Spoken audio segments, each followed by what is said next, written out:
धन्यवाद बेटा।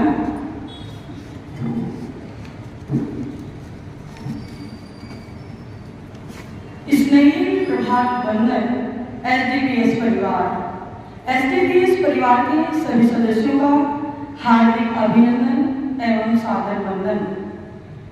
G20 शिखर सम्मेलन, जी हाँ, पिछले कई दिनों से सबसे गौरवान्वित करने वाला समाचार G20 शिखर सम्मेलन दिल्ली में गर्मजोशी के साथ विदेशी राष्ट्राध्यक्षों, शासनाध्यक्षों और बड़े बड़े विदेशी मेहमानों का दिल्ली की धरती पर, यानी कि विदेशी मेहमानों का देशी धरती पर देशी तरीके से स्वागत। यह हमारा सौभाग्य है कि हमारे प्रधानमंत्री माननीय नरेंद्र मोदी जी की अध्यक्षता में G20 शिखर सम्मेलन दिल्ली में संपन्न हुआ। ग्रुप ऑफ 20 अर्थात अंतर्राष्ट्रीय आर्थिक सहयोग का मंच है। आर्थिक मुद्दों के ऊपर वैश्विक संरचना को मजबूती प्रदान करने में मुख्य भूमिका निभाता है। G20 प्रतिवर्ष एक क्रमिक अध्यक्षता में आयोजित किया जाता है। इसी क्रम में भारत का G20 अध्यक्षता का विषय वसुधैव कुटुंबकम अर्थात एक पृथ्वी एक कुटुंब एक विषय, यही है हमारे भारत की श्रेष्ठता और यही है हमारे भारत का भारतीय संस्कृति की सुंदरता।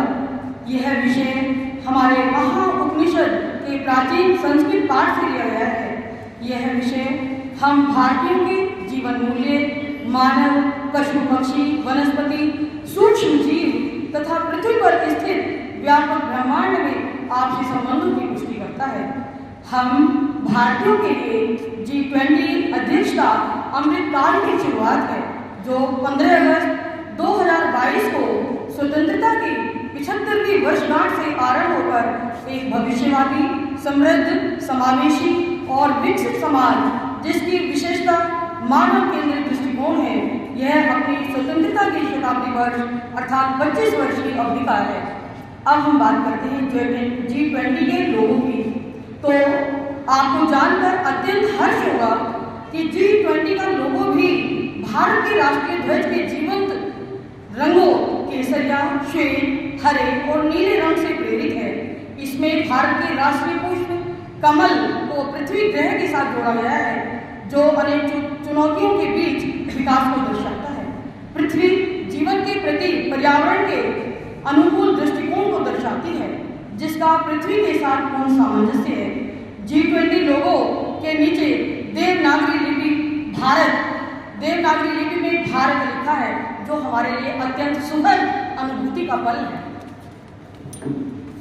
इस अवसर पर बोलते हुए हमारे यशस्वी प्रधानमंत्री माननीय नरेंद्र मोदी जी ने कहा कि फिजिकल इंफ्रास्ट्रक्चर के साथ साथ सोशल, डिजिटल तथा फाइनेंस इंफ्रास्ट्रक्चर में भी अभूतपूर्व पैमाने पर निवेश हो रहा है। इससे हम एक विकसित भारत की मजबूती कर रहे हैं। उन्होंने कहा, हर क्षेत्रों में कनेक्टिविटी को बढ़ाना देश की, यानी कि हमारे भारत की मुख्य प्राथमिकता है। इससे विभिन्न देशों के बीच आपसी व्यापार ही नहीं, आपसी विश्वास भी बढ़ेगा। इसमें अफ्रीकन यूनियन को नया सदस्य बनाया गया है। अब G20 के स्थान पर G21 कहा जाएगा। प्रधानमंत्री जी ने अपने संबोधन में कहा, ग्रीन ग्रिड पहल की शुरुआत करते हुए कहा कि एक सूर्य, एक विश्व, एक ग्रिड प्रयुक्त सौर ऊर्जा, प्राकृतिक खेती और राष्ट्रीय हरित हाइड्रोजन मिशन को प्रोत्साहित किया। इस सम्मेलन में अन्य बातों के साथ साथ व्यापार, जलवायु परिवर्तन, सतत विकास, स्वास्थ्य, कृषि, ऊर्जा, पर्यावरण और भ्रष्टाचार विरोध को शामिल किया गया। विभिन्न राष्ट्राध्यक्षों एवं शासनाध्यक्षों के स्वागत में राष्ट्रपति श्रीमती द्रौपदी मुर्मू ने भव्य रात्रि भोज का आयोजन किया, जिसमें शामिल हुए मेहमानों के स्वागत स्थल पर पृष्ठभूमि में नालंदा विश्वविद्यालय की एक तस्वीर लगी थी, जिस पर भारत की अध्यक्षता में G20 का विषय लिखा था, वसुधैव कुटुंबकम अर्थात एक पृथ्वी एक कुटुंब एक भविष्य को दर्शाया गया था। इस रात्रि भोज में मुख्यतः मोटे अनाज से बने व्यंजनों को परोसा गया था। यही है हमारी भारतीय परंपरा, रीति रिवाज, ऋतुओं का समागम। इस भोजन में शामिल विदेशी मेहमानों को भी भारतीय परिधानों में सजे हुए देखा गया, जो हमारी भारतीय संस्कृति के महत्व को दर्शाते हुए, हमारे भारतीय व्यंजनों में शामिल होते हुए हमारे देश की सभ्यता को गौरवान्वित कर रहे थे।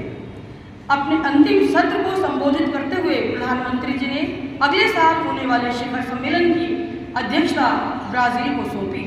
इस अवसर पर मैं अपने प्रिय छात्रों से अनुरोध करना चाहूँगी कि आप सभी इस भारत के यानी कि हमारे देश के भावी नागरिक हैं तथा हमारे देश के मुख्य कर्णधार हैं।